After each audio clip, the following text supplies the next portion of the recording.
Welcome to the Str8 Show, your one-stop destination for intriguing conversations with extraordinary individuals who are boldly navigating life outside the conventional norms. Our host, Scott Fullerton, is thrilled to embark on this journey of discovery with all of you. The Str8 Show, we believe that every person's story is unique, and it's our mission to showcase the diversity of human experiences. We bring you the untold stories of fascinating people who identify as LGBT+ and allies, pushing boundaries, breaking stereotypes, and making a positive impact in our communities. On this show, we bring you a diverse lineup of inspiring guests, from activists to artists, and entrepreneurs to entertainers, and everything in between. We dive deep into their personal journeys, discovering the pivotal moment that has shaped their lives and careers. You can expect thought-provoking discussions on a wide range of topics, from LGBTQ rights, social justice to arts, culture, mental health, and more. Our guests are change makers who share their insights, challenges, and triumphs, igniting conversation that promotes empathy, understanding, and love. So whether you're part of the LGBTQ community or an ally looking to expand your knowledge and show your support, the Str8 Show is for you. Together, we can build bridges of understanding and acceptance, celebrating the beauty of what makes us all unique. So sit back, grab a drink, and get ready for the show.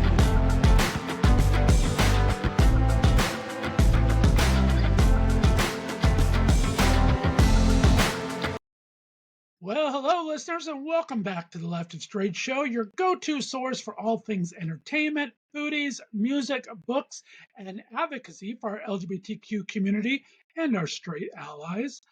I'm your host, as always, Scott Fullerton, and today I'm absolutely thrilled to have a pioneer from the very first season of the phenomenon that is American Idol.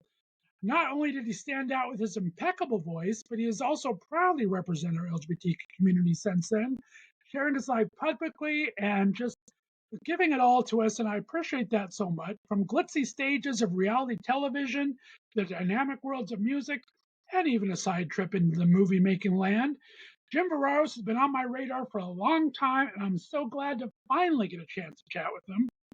Jim was declared one of 2002's most intriguing people by Out magazine. After idol tours, an album, and some self-produced music, he took a break from music world for the past 12 years. But he is back today with a brand new single that's released today, Take My Bow. Throughout his time in front of and out of the view of the camera, Jim's remained relevant, inspiring, and unapologetically true to himself. I'm excited to talk about his reentry into music, his marriage to his handsome husband, and what he's been up to since then. So please welcome me and giving a warm Str8 welcome to the immensely talented Mr. Jim Verraros. Jim, thanks for waiting. How you doing today, man? What an intro, Scott. That was the most beautiful thing I think I've heard about my career and my life. So that was very kind. Thank you. Dude, you deserve every moment of it. Like I said, we've talked off air. I'm just surprised I haven't had you on until that. I mean, you've been in my orbit forever, so I'm so glad to talk to you. Sorry it took 12 years of new music to do it, but hey, we're here, right? Ever. I'm happy to be here. Thank you for having me. Oh, my pleasure, my friend. I always start with two questions for all of my Str8 Show virgins here. Okay. First one, even though they probably know your story, talk to me again about where you grew up and what kind of a kid were you? Was music always kind of in the background? Great questions. I grew up in Crystal Lake, Illinois, which is a small suburb about an hour northwest of the city of Chicago. I was raised by two deaf parents. So, for me, sign language became one of my first languages, in addition just to speaking English. Right.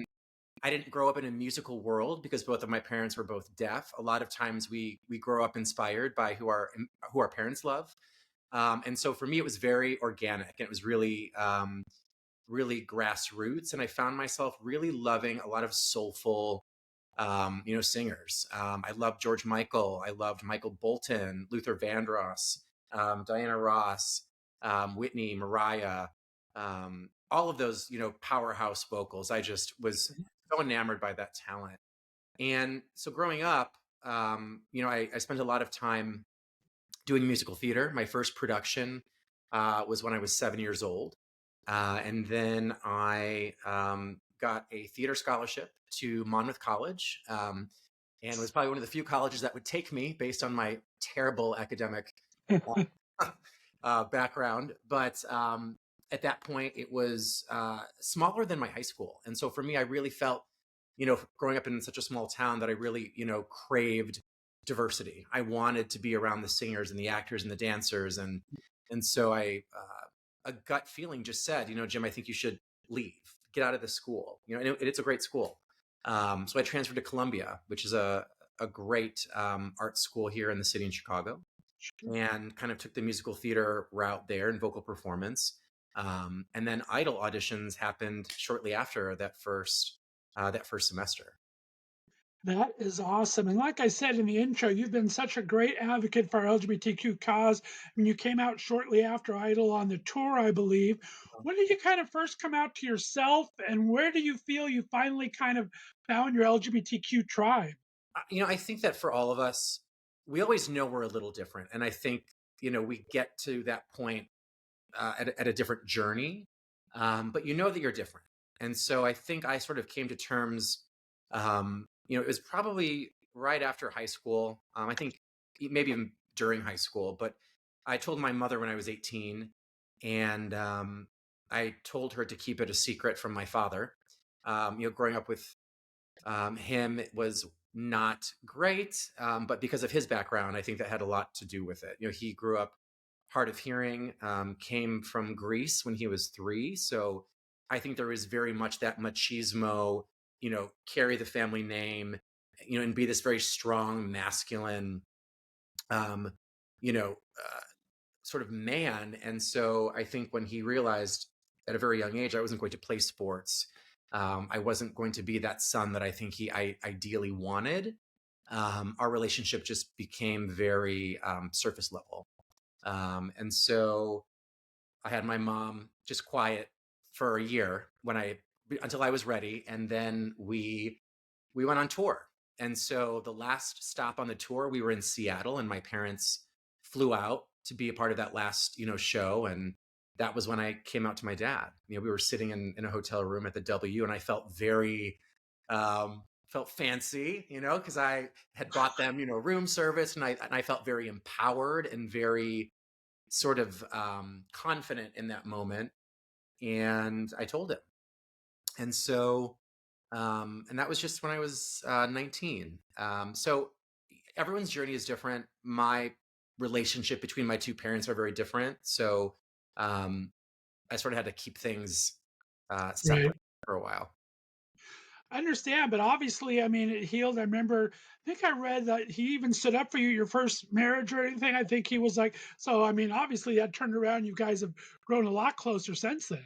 Oh my God, it's funny because I'm almost in ways I'm closer with my dad than Mm. my mom. But he it's proof positive that I think representation matters. And so Right. growing up, I don't think he had a lot of exposure with gay friends, gay couples.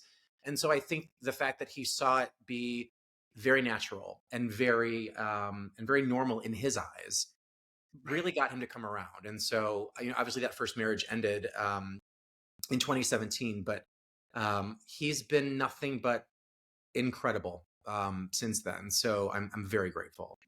That's awesome. Well, let's start at the beginning. Like you said, you're a little gaby at 19 years old when American Idol happens. What was kind of your expectations for them? And this was their first. I mean, there hasn't been anything since I think Star Search from the year you were born. So we have American Idol come out. Talk about what your expectations were and what were their expectations. What did they kind of promise you guys as you Yeah, kind of started this journey? Scott, it's funny because this was the very first season, and so there were no preconceived notions. There was zero expectation. I just did a little research on its success in the UK. So with Will Young, winning that first season, and sort of knowing a little bit about Simon Cowell, not much, but just that he was sort of the very very biting uh, judge. And so I was like, oh, I was kind of scared of him, but didn't really know much beyond that. And to be honest, my end goal was never to be a pop singer. So I don't think I took it as seriously as I think a lot of the other, contestants who thought it was like their big break and this is how they were going to break into the industry.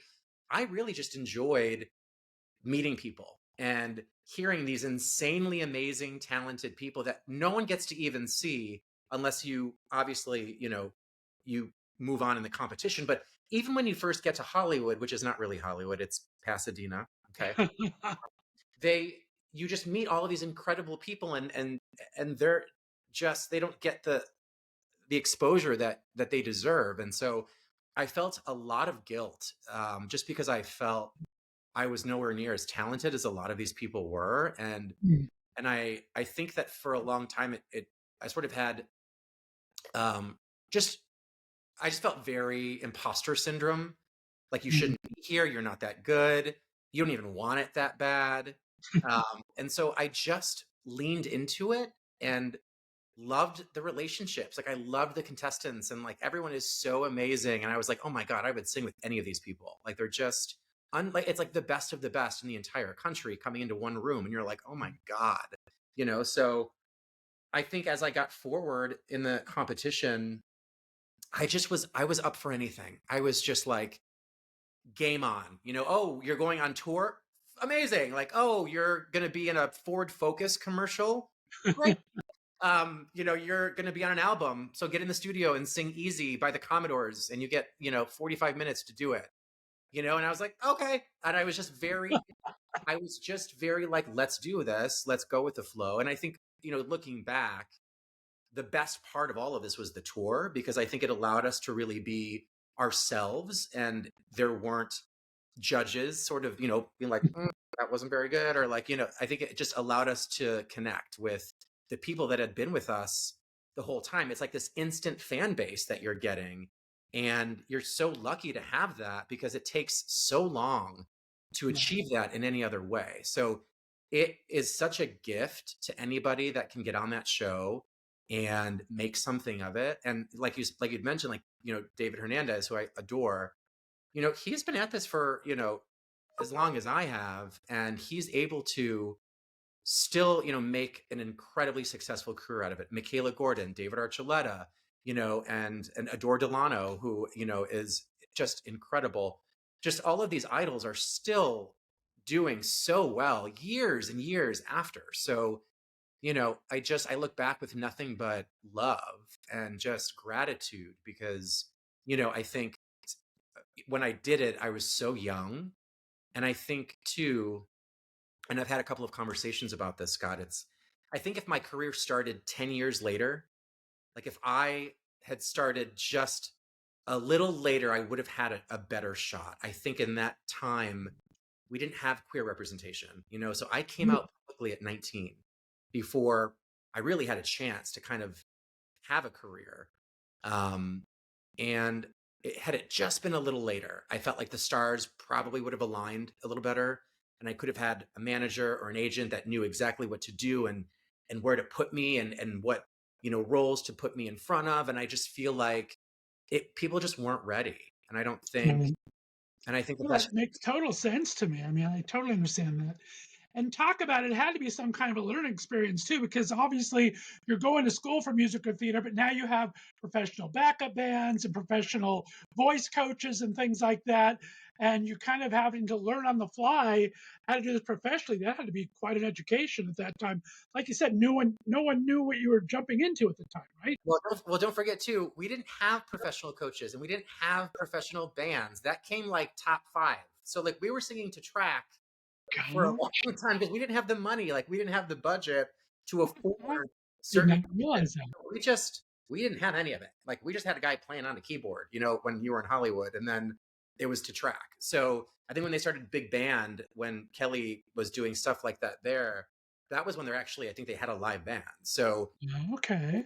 then it's like, we were barely to, eat Nutrigrain bars and Twizzlers, on nights, and now they're probably having like lobster thermidor and filet, I'm sure. But There you go. it was just a different animal.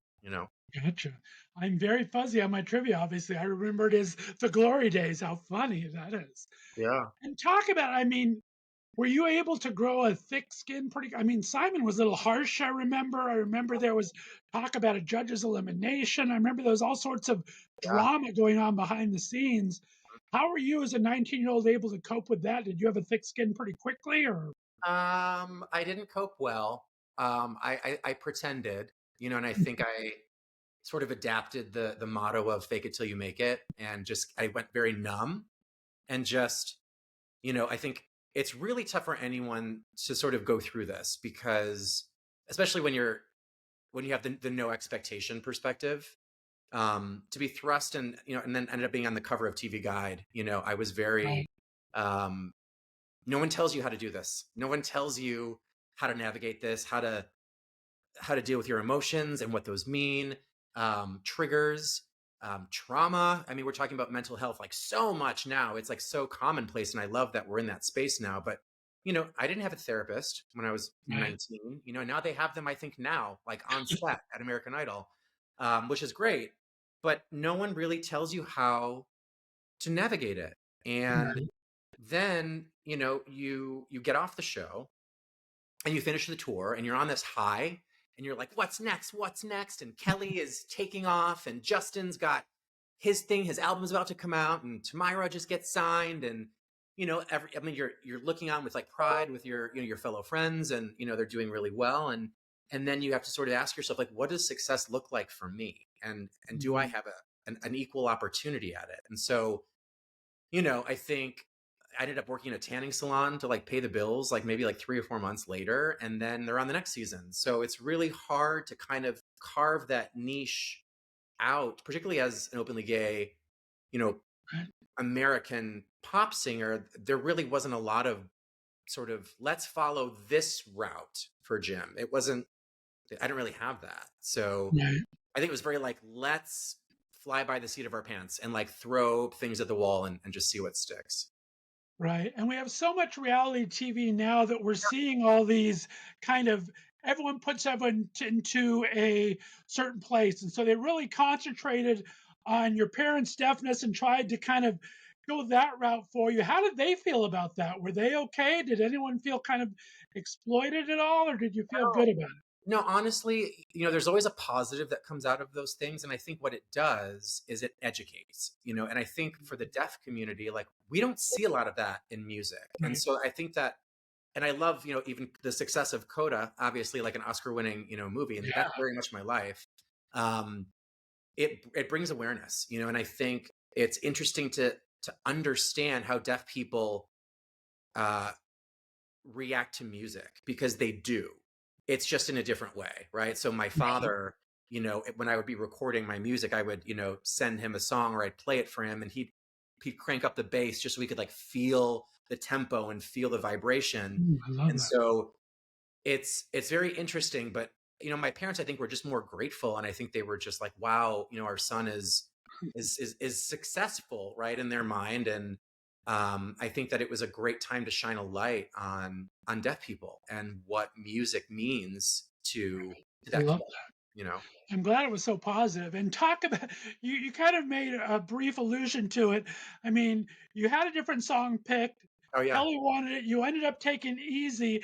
Now you're singing this all across the country. How sick did you get of that song? And now you have full circle Lionel Richie being a coach on the show. I mean, what was that like to have to sing Easy 8,000 times throughout the year? Well, if people don't know the story was that, again, this is season one, so we are very poor and we don't have a lot of money. So the more recent or new a song that's on the radio or top 40, the more expensive it is to clear the rights on television. So we were very, very limited. I think I had like maybe 8 or 9 songs to probably choose from in a Motown, setting. And I wasn't really familiar with a lot of these. The one I did love was Get Ready by the Temptations. Well, Kelly also picked that one. So we both kind of flipped for it. She ended up winning, and then she decided to pick another song anyway. So she doesn't do that song, which is fine because she can do whatever she wants. She's amazing. And so I ended up saying, like, all right, well, I guess I can kind of learn Easy. It seemed like the least, difficult for me, and I'd never heard it in my life. So you have literally a day, maybe two, before you are on national television in front of millions of people to perform a song that you don't really know, can't really relate to, and you're trying to also portray an artist image of what Jim's album would sound like or what kind of artist he's going to be, and don't screw up, and remember the lyrics, and make sure that you don't look dead in the face, and play to camera, and make sure that your outfit makes sense. So there's all of these things that you're, kind of juggling. And it wasn't my best performance, obviously. I don't think it was the right song, but I think looking back, I did what I could with what I had, and so, it is what it is. There you go. And then you're stuck singing it for a year and a half. And then it was just like, okay, can we just like pick a song that we love? Like, can it just be anything now since it's not being televised? And they're like, no, we have to promote the album, to make sure it sells. And so I was Right. like, all right. So you just have fun with it. Well, let's talk about representation on Idol. Obviously, it's changed throughout the years. I mean, you came out relatively quickly. I've always been a little pissed off that people don't acknowledge you for being one of the first. Hopefully, some of the idols that eventually came out, because everyone, I understand, kind of being the trepidation of bringing out. Now we have Ada Vox, we have everything happening right now. Talk about pride in that a bit. I mean, you came out relatively quickly, and there is this representation now, but it's still a little bit in the closet. How do you feel about it? I think that trailblazers will always sort of be the least remembered in a lot of ways, at least from a um, just like from a memory standpoint, right? Because I don't expect anyone to really remember me. I mean, this is we're going back 21 years ago, so you know, people go through a lot in 21 years. People that grew up with me from Idol and watched my movies and bought my records. They're older, they've gone through stuff, right? So I don't expect people to remember me, but I think the beautiful thing that, especially talking about now, I mean, I remember seeing Adam Lambert, come out, and even David Archuleta when he was probably 9 or 8 years old. We were all in the Kodak Theater for the finale, and it was like me and Kelly and Justin and Tamira. I mean, and David Archuleta, little like couldn't have been more than 8 or 9, and his father sort of brings him up to us and just he starts singing, and um, we were like, oh my god! And then years later, here he is. Um, and then looking at the success of Adam Lambert, and my God, that talent and his voice and his presence and just his representation was just so needed at that time. Um, I'm inspired by it now. So what's interesting is that you grow up, especially for me, looking for representation. So here I am doing Eating Out and Eating Out 2 and Another Gay Sequel, and these are very fun, lighthearted, obviously not Oscar worthy movies, right? But they don't have to be. What they are is they're a moment in time that allows, I think, youth, people who are struggling with their sexuality or identity, it allows them to see themselves and be like, okay, that resonates with me, or I feel less alone. And so now we're seeing these big budget films, and like the success of Bros, which was amazing, and Fire Island, and these are like glamorous on Netflix, right, with Kim Cattrall. Like we're seeing a lot of these moments that are mainstream. RuPaul has been very, very responsible for a lot of mainstream eyes on the art of drag, right? And so all of this is necessary. And so I feel like that's all inspired me and was a big reason about why I decided to come back, because, Troye Sivan, love, and then there's Haley Kiyoko, and there's Vincent, and again, David Hernandez and David Archuleta, Jay Rodriguez, and there's Adore Delano, Kim Petras, right? There are all these people who are getting their flowers. They're well-deserved accolades after so many years of shame, and from just the Republican Party, quite frankly. And so for me, that sort of said to me, Jim, 40 doesn't mean it's your time is done. I think more than anything, I'm more secure in who I am putting music out at 40 than I was at 22. I think the landscape was different. Being a very openly gay pop singer was different back then. And so now I'm inspired by all those people. They inspire me to kind of dip my toe in the water and see, hey, maybe there's room for me. So well said. I love that. Very good. And talk about, I mean, you've had you went from there, like you said, you had Roller Coaster come out. You started doing Eating Out in some of the movies with Ryan Carnes, who's been on the show. Talk about that, trying to find your footing. Where did you kind of feel? I mean, you did musical. You studied for musical and theater. Did you have a draw to either at the time? I think what's interesting is I think, theater was my first love for a very long time. And then there was this expectation, I think, that sort of seeped in and said, you need to put an album out. You need to get a record deal. So in my mind, I worked very hard with my producer at the time, Gabe Lopez, who was exceptional. And literally I owe and credit so much of, that those first years with, because he was really the only one that reached out to me after the show and said, hey, I want to work with you. I want us to do music. And I had taken such a beating on that show that I really was wanting to do more acting, and so Right. I think I was just so flattered by that I was like, you know what, let's see what happens. And so we did, when we created 2-3 albums worth of material, and he stuck by me. We worked every day.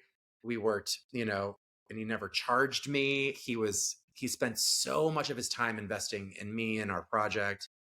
And if I didn't have that, I don't know what would have happened. So I Mm. credit a lot to him. And then at the same time, around us sort of working together, I received an email from Alan Broca, who was the director of Eating Out, and writer. And he had sent me this script, and I thought, okay, I don't do softcore porn, Alan. What is this? And He so is the sweetest guy. You would never expect him to do these type of movies, right? he writes one way and directs one way, and like in person, he's just like I've had him on the show, and we've become friends. And yeah, it's very funny. he's a sweetheart. And so I was a little bit like, okay. And then I read it and I was like, this is really funny. And I think it was just one of those things where I had to do it. And so when I auditioned and he told me, I had gotten it, I was just like, oh my God. Like it felt like I actually did something that I deserved. It kind of was just like I auditioned for it, I tried out for it. I felt like I earned it in a way that made me feel like, okay, you are good enough. Like, okay, there is room for you here, And so we shot it in 10 days. We all flew out to Tucson, Arizona. It was triple degree weather. I mean, they had to keep adjusting the knobs on the televisions for color because it was like, are they sweating? Is it bronze? Is it makeup? Are they orange on purpose? Like, it was hysterical. And it was the best experience. I think when you're doing these sort of indie comedies on a very, small budget, you want to do your absolute best, and you hope that the editing, comes through, and it did. And it ended up doing really well in like the film festival circuit. And, they put us on the cover of The Advocate. It was me, oh my gosh, why am I blanking on Scott Lunsford and Ryan Carnes and they put us on the Mm. cover talking Right. about queer cinema. And this was 2005, and so, and then at the same time, my album kind of came out, and it was kind of like great cross promotion, and it felt really good, and it felt like I was worthy at that time, and then Eating Out 2, we did the sequel, which was great. We shot that in 10 days as well in LA. Um, Right. and that was fun to do. And then obviously Eating Out went on to do like, three more films. And then Another Gay Sequel came up, and I was like, great. And like Willem is in it, and RuPaul is in it, and Perez Hilton is in it. And, I was just like, this is really campy and fun. Like when am I ever going to play a priest on a plane? So all of those things aside, I look back and I think of with just pure joy, because I still get to this day, people who are like, listen, I'm glad that you made those movies because there weren't much else, at the There time. you go. So thank you. And I'm just like, oh, like that makes me feel good, and I think in a way I loved being a part of it, but I was also inspired by it. It also Right. helped me continue that fight to be a gay artist, a gay singer, a gay actor in LA at a very, young age. Totally understand. That's so cool. Now let's talk about we have 12 years now in between. I mean, I still think I mean I'm of a certain age, so it's like I still think of you as 19.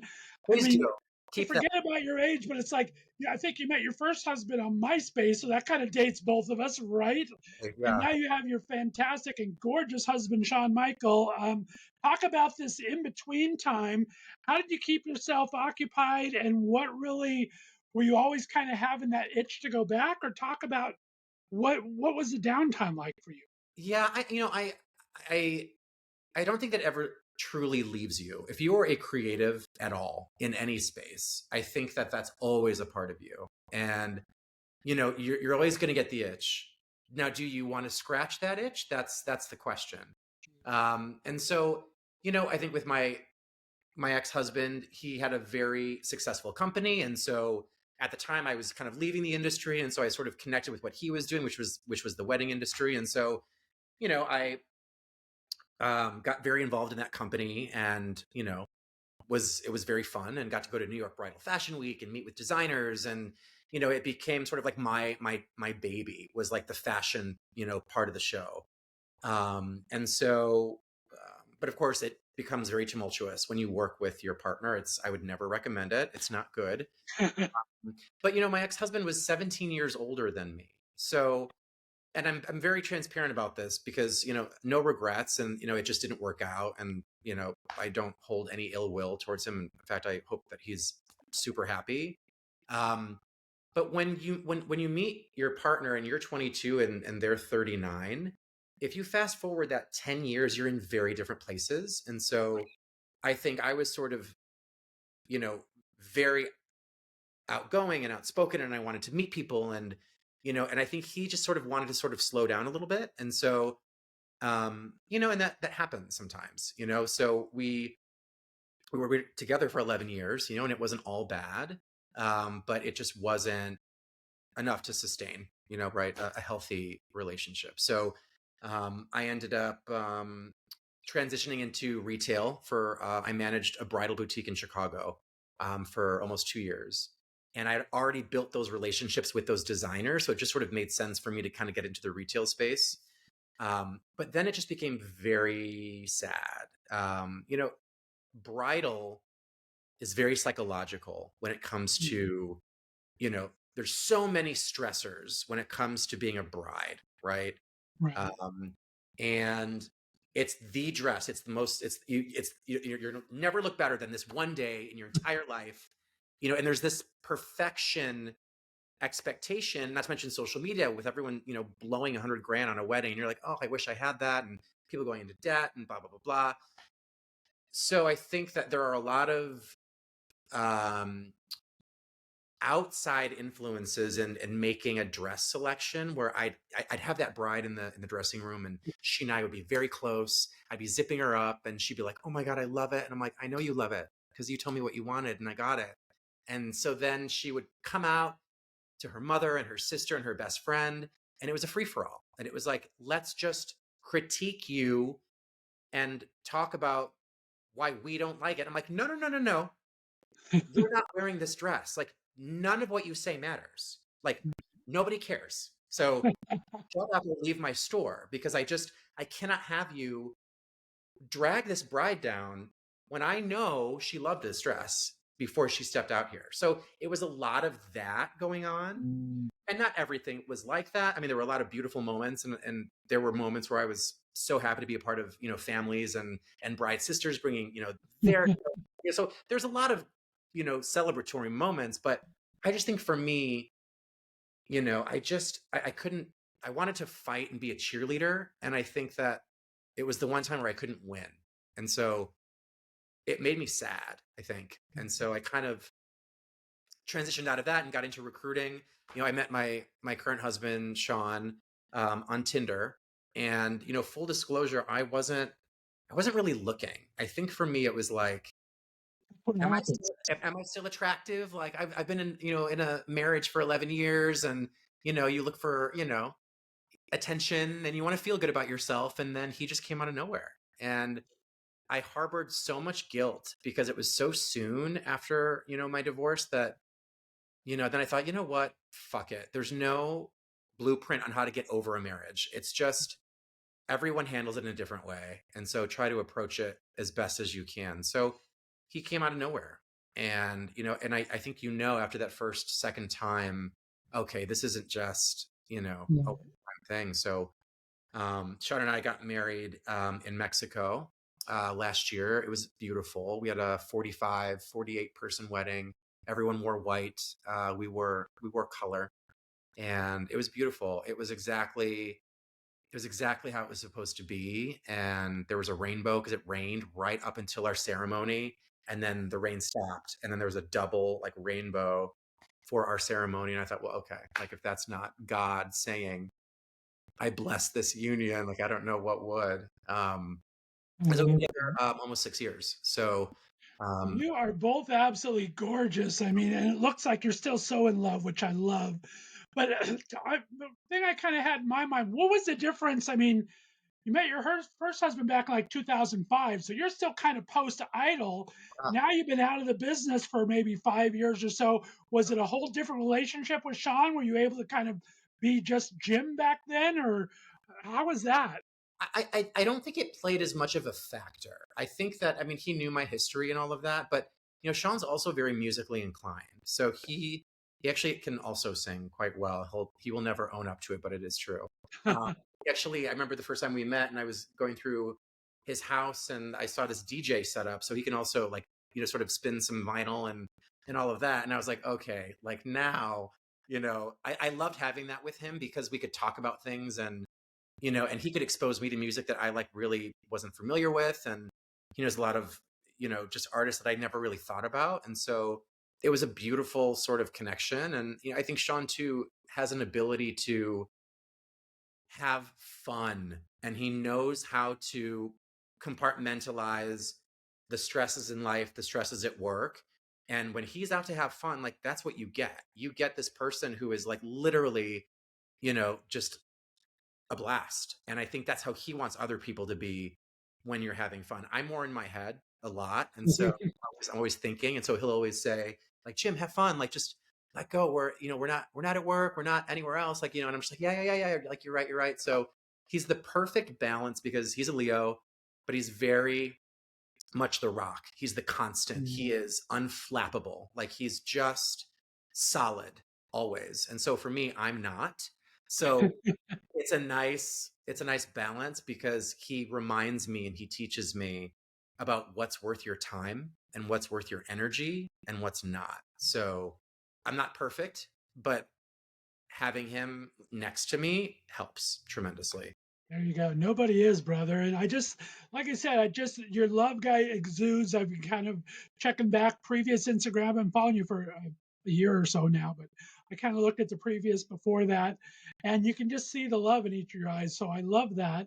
And it's a good transition to the music, to him being a musician, because I want to play this new song. It's a little departure from what I remember you.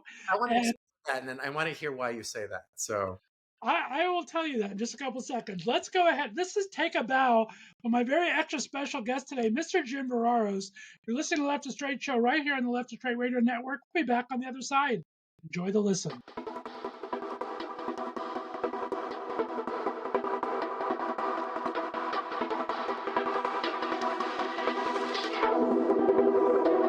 I've been having nightmares, think I kinda like it. Watch me on your TV, but you think of me in private. I could be your movie, I could be your love scene, baby, if you let me.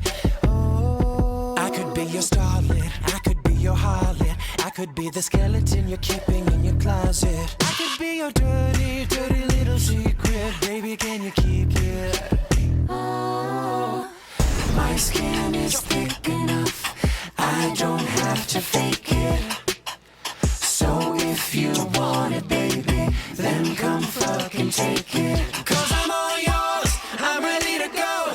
I'm a professional, I'm giving you a show. And I'm sure that I'm ready for you now. Lights, camera, action, watch me take a bow. Find me on Getty if you really miss me. A figment of your freaky little fantasy. I could be your heartthrob, hanging on your firewall. I could be it all, I could be it all. I'm on your private browser, in a new position. Wanna see me in something a little more explicit. I could be the virus eating up your mind shit. I could be your cyber love. My skin is thick enough, I don't have to fake it. So if you want it, baby, then come fucking take it. Cause I'm all yours, I'm ready to go. I'm a professional, I'm giving you a show. And I'm sure that I'm ready for you now. Lights, camera, action, watch me take a ride. Cause I'm all yours, I'm ready to go. I'm a professional, I'm giving you a show. And I'm sure that I'm ready for you now. Lights, camera, action, watch me take a bow. Watch me take a bow, yeah. Watch me take a bow. Watch me take a bow, yeah. Watch me take a bow. Alrighty, everyone, we are back. That was Take a Bow from my very special guest today. Mr. Jim Verraros is here, joining us all the way from beautiful downtown Chicagoland. Congratulations on the new music. I kind of teased that it's a little different for you. I love the beat. I love you talked about, before we played it, your husband being a DJ.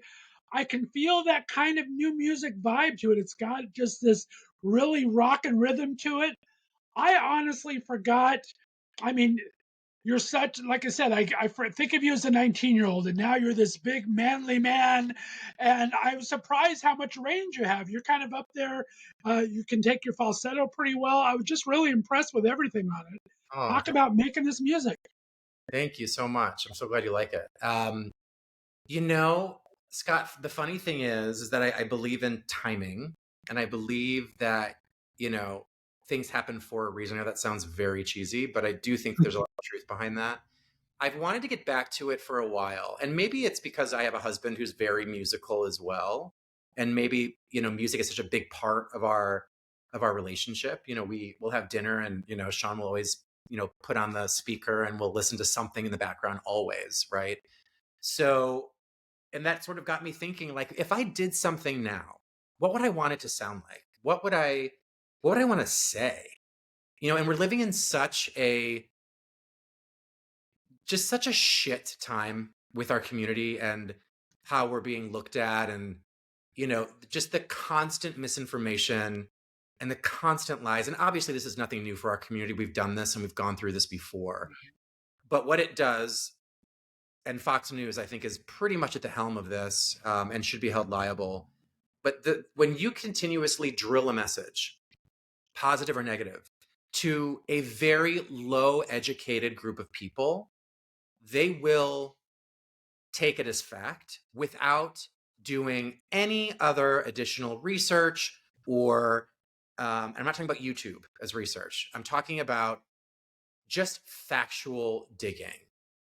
And so I'm at this sort of like musical impasse where it's like, well, if I do something, I want it to be right. And should I be more political? Should I talk about what we're facing? I feel like we need a voice. And then I thought to myself, you know what? Maybe we just need to let go and fucking dance. Maybe we just need to focus on the beauty of who we are as a community, the strength that we all have. And I will never forget this. This was probably like, I was thinking about music, and I saw this video come up in my my Instagram feed, and it was RuPaul. And she was saying, when you're looking at the mess, like the negative, don't live there. Don't stare at it.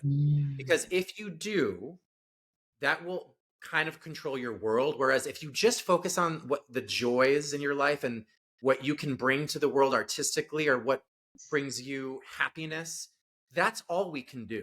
That's all we can do is do that. And so it just changed things for me. So I thank her for that. And she's very much always been like that. But she has a very simple way of, delivering, some of the most beautiful messages. But it had an impact on me. So rather than sort of, be the torch carrier, I just thought, you know what, let's just do something fun and lighthearted and sexy. And, that's always sort of been the tone throughout my music anyway. So I worked with a producer named Lave. He's done stuff with Mac Miller, Chance the Rapper. And so him and I met through a friend years ago. And so we sort of like reconnected out of the blue. And I said, hey, listen, I've got this idea. Are you up for it? He was like, yes.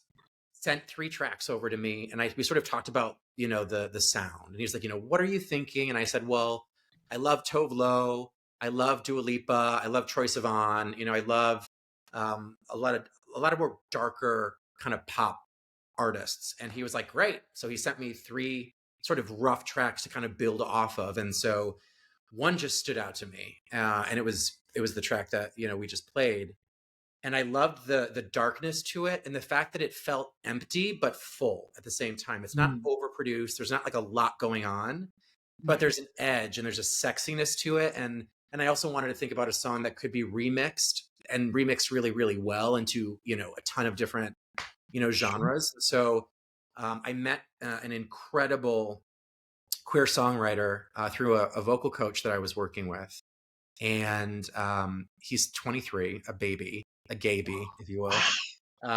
And he's in Oklahoma City, and just exceptional, like just beyond amazing. And so we collaborated on this song, and he took notes every time we got on the phone, and he would have these full pages of words that he kept hearing me say over and over and over again.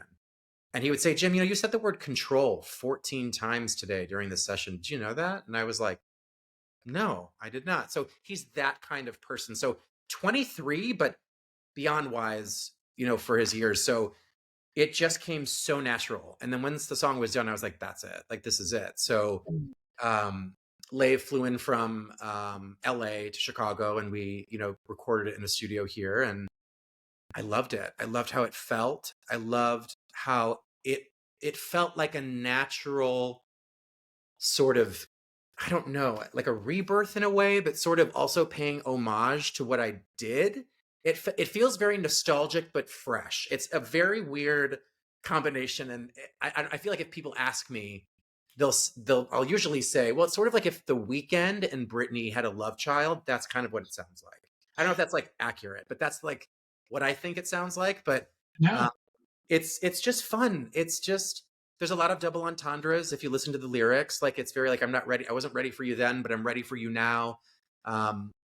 It's just about playing to that role of what people want you to be, right? It's like, if you want me to be sexy, or if you want me to be, the nerd, or if you want me to be, because I played all those roles in my entire career. And so it's more just like, tell me what you want and I'll give you what you want, basically. So that's kind of where, the inspiration came for Take My Bow.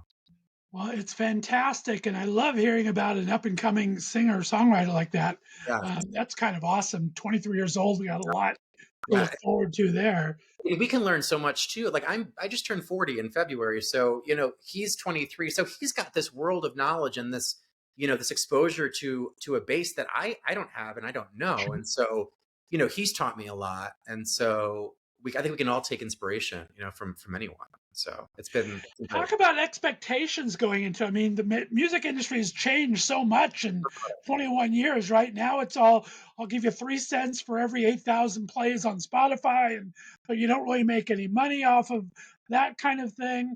What are your expectations? Is this just to kind of please yourself right now, and then kind of take the next steps as it goes?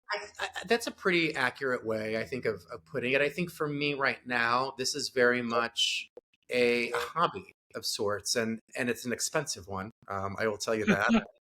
I think in a perfect world, I'd love to do a video for this song because I think it deserves it, and I think it could elevate it and push it forward. But I've got 3 remixes done for the UK. So the goal is to get it to chart in the UK. And so I've got a team of people working on that for me. I think the UK tends to be a little bit more forward thinking, just with music in general. But I know that it will give me a little more credibility in the States if I have a top 5 or a top 10, in the UK. So that's sort of the goal initially. And I love these remixes. I mean, they're amazing DJs. One I've worked with, his name is Paul Morell. He did Ava Max and Kelly Clarkson as well. Mm-hmm. Remixing mine. And then what I'm super excited about is my remixes for the US. Tommy Sunshine, who has done everyone from Kim Petras and Nicki Minaj's new song to Harry Styles to Katy Perry, everyone. So he's doing my remix for the US. And so this man is a house legend, been around forever. And so he was sort of a bucket list for me. And a year ago, I remember Sean and I were listening to one of his remixes and in the kitchen, and I was like, my God, he's so good. And I just ended up sending him a DM. And I just said, you are so exceptionally talented. I really hope that one day we get to work together. And he responded and he was like, oh, thanks, appreciate it. And then that was it. Fast forward a year later, he's doing my remix. So very full circle moment. And I think, you know, he carries with him not only a world of experience, but he's just an exceptional person. You know, he's incredibly open-minded and very liberal and very for the people. And I love his perspective on life. And so he's also from Chicago originally. So I love that that kind of was a connection for both of us. And we have some common people as friends, which kind of brought it together. But we'll see where this goes. That's amazing. What a pedigree to have. I love that. I mean, Now, talk about your husband is a musician. That's got to be, I'm intimidated to talk about my work with family. How is it to share your music now with this musically inclined husband? well, let's hold on. I want to say, like, he's not necessarily a DJ. He likes to DJ. He Okay. can DJ, but he's actually in healthcare full time. But you know, the funny thing is that when I was working on this song, I didn't tell him anything. Yeah, he didn't hear anything. He didn't know anything. I said, if I'm going to do this, I want it to be perfect, mixed, mastered, and then I will play it for you because that's how much his opinion matters to me. And so, and he's got an incredible ear too. So I really wanted it to be, you know, fully fleshed out and fully like radio ready. Like, here's the radio edit for you. And he liked it. And so I knew that if he liked it, I felt good about it. And then once the remixes started to come in, he was like, okay, this is like really good. And then we started kind of playing it for friends and family, and people are all like, this is actually really good. And I'm not over embellishing. I'm just Don't saying, be so surprised, my friend. You are very talented. oh, thank you. When you're out of it for so long, you're kind of like, what are people wanting? Like, what do they think it's going to sound like? And people keep saying like, oh, do a teaser. And I'm like, I got one song to work with. If I tease you 20 seconds, I'm like blowing most of the song. So like, no, you're not Right. a teaser. And if I had an album's worth of material, then of course I would, but you've got one song. So it's just like, keep people, seated for a minute until, when the song comes out. So I was excited. And I think all the positive feedback just made me feel even better. And I was like, okay, like maybe this is the right thing. And maybe the song is good, like really good, So I think I always care about what people think more than I should, especially, you think it goes away when you get older, but I'm working on it. But it's just hard when you've taken such like an exit from an industry and then you sort of come back and you're like, hi, remember me? And people are like, not really, can you work with memory? And so I am cautiously optimistic. I love this song very much. And so I hope that people react positively to. I think they will, my friend. I'm so excited to see you back. I mean, you've always had the looks, you've always had the talent. It's great to see the confidence you have in yourself to bring us back out. I'm just looking forward to seeing what happens from here. I hope you're excited for the journey ahead. I'm very excited. Thank you, Scott. I That appreciate is that. awesome. Well, we're going to talk to you more, I'm sure, in the years to come because I just see a huge resurgence in your career, Jim, and I hope you'll run with it full throttle because From your you, lips, God's ears, Scott. there you go. You deserve every bit of it. Thank you. I want to finish out before we go. And I mean, we're talking here about 3 or 4 weeks before National Coming Out Day. And like I said, you've been so out and open and proud of being out and gay. What do you say to up and coming, be them artists, be them just regular guys from Minnesota? What's been the greatest kind of things to you that you've got from your coming out journey and from being out for all these years? Oh, that's a really good question. I think a couple of things. One is take your time. This is not a race. This is on no one else's terms but yours. It is not an act of convenience. It is not an act of being forced out. You have to own it fully and completely. And that only comes when you are ready. And so if it takes longer, it takes longer. Don't compare your journey to other people's. we are an evolving community. You know, the LGBTQIA plus just keeps getting bigger. And I think a lot of that has to do with us evolving as people. You know, sexuality is fluid and it evolves and it changes because we change. And so while I think that we live in this time where we're so kind of, what is your label?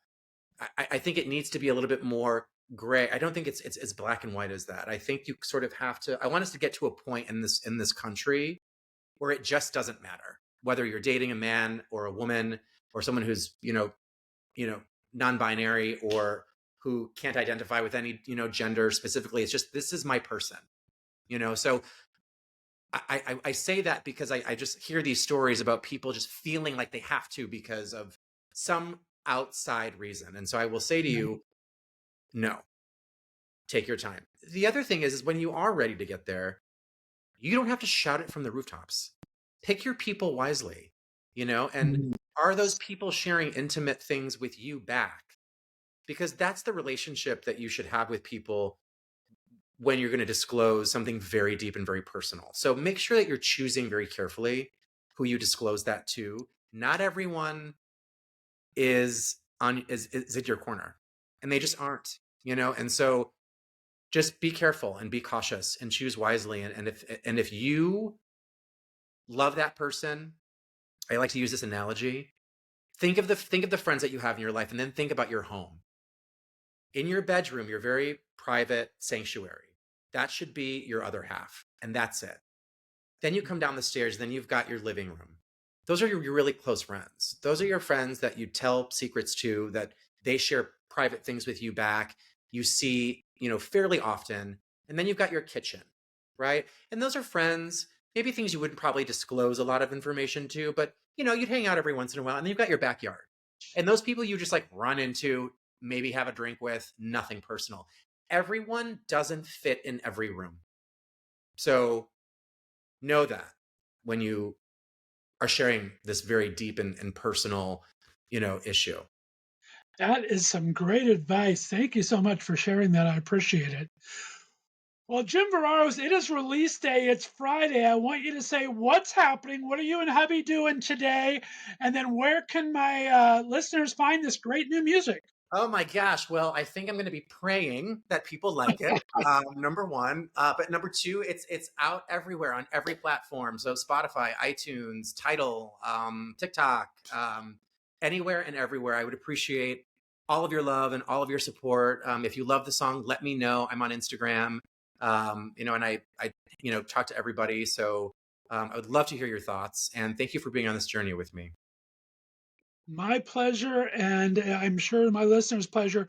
What is your handle on Instagram so they can find you? Just your name? It's my name, Jim Verraros.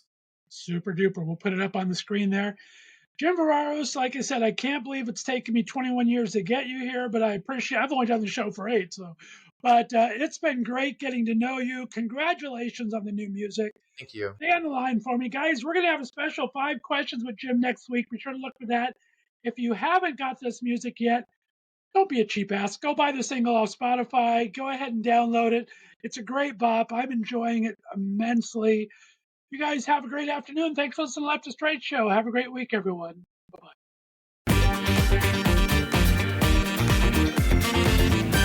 Thanks for listening to The Left of Straight Show. Be sure to subscribe on your favorite podcast distributor, and please give us a 5-star rating so more listeners can find us.